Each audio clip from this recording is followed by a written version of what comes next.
So if you want to change the world, start off by making your bed. If you make your bed every morning, you will have accomplished the first task of the day. It will give you a small sense of pride, and it will encourage you to do another task, and another, and another.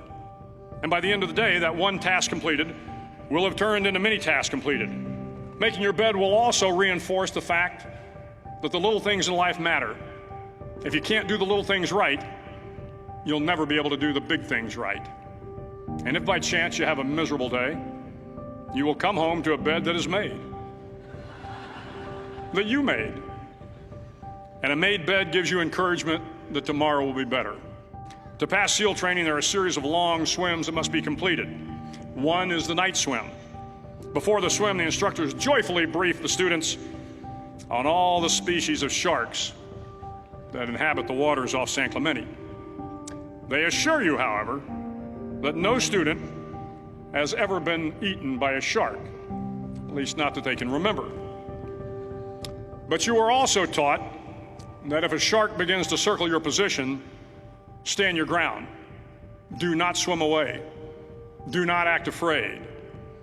And if the shark, hungry for a midnight snack, darts towards you, then summons up all your strength and punch him in the snout, and he will turn and swim away. There are a lot of sharks in the world. If you hope to complete the swim, you will have to deal with them. So if you want to change the world, don't back down from the sharks. Over a few weeks of difficult training, my SEAL class, which started with 150 men, was down to just 42. There were now 6 boat crews of 7 men each.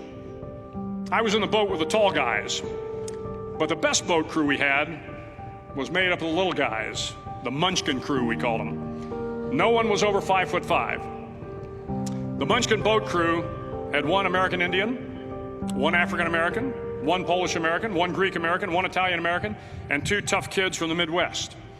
They out-paddled, outran, and outswam all the other boat crews. The big men in the other boat crews would always make good-natured fun of the tiny little flippers the Munchkins put on their tiny little feet prior to every swim.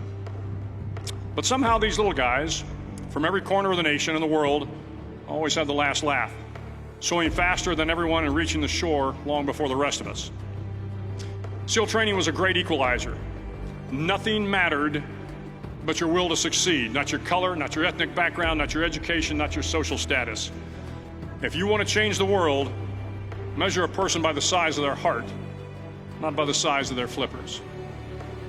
The 9th week of training is referred to as Hell Week. It is 6 days of no sleep, constant physical and mental harassment, and 1 special day at the Mud Flats. The Mud Flats are an area between San Diego and Tijuana where the water runs off and creates the Tijuana Sloughs, a swampy patch of terrain where the mud will engulf you.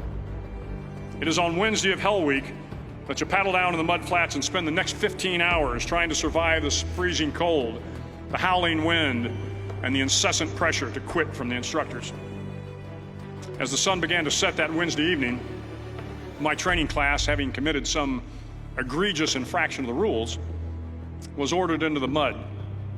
The mud consumed each man till there was nothing visible but our heads.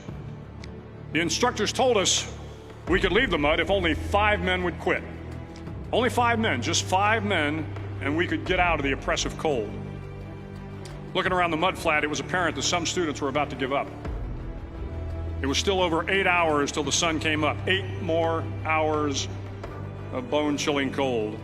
The chattering teeth and the shivering moans of the trainees were so loud, it was hard to hear anything. And then one voice began to echo through the night.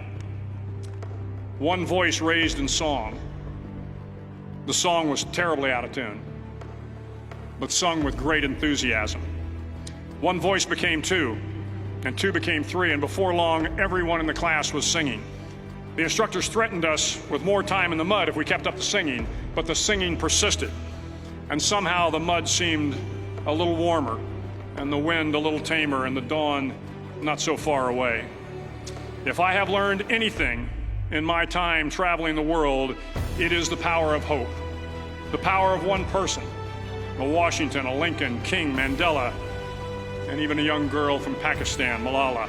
One person can change the world by giving people hope. So if you want to change the world, start each day with a task completed. Find someone to help you through life. Respect everyone. Know that life is not fair and that you will fail often. But if you take some risks, step up when the times are the toughest, face down the bullies, lift up the downtrodden, and never, ever give up. If you do these things, the next generation and the generations that follow will live in a world far better than the one we have today. And what started here will indeed have changed the world for the better.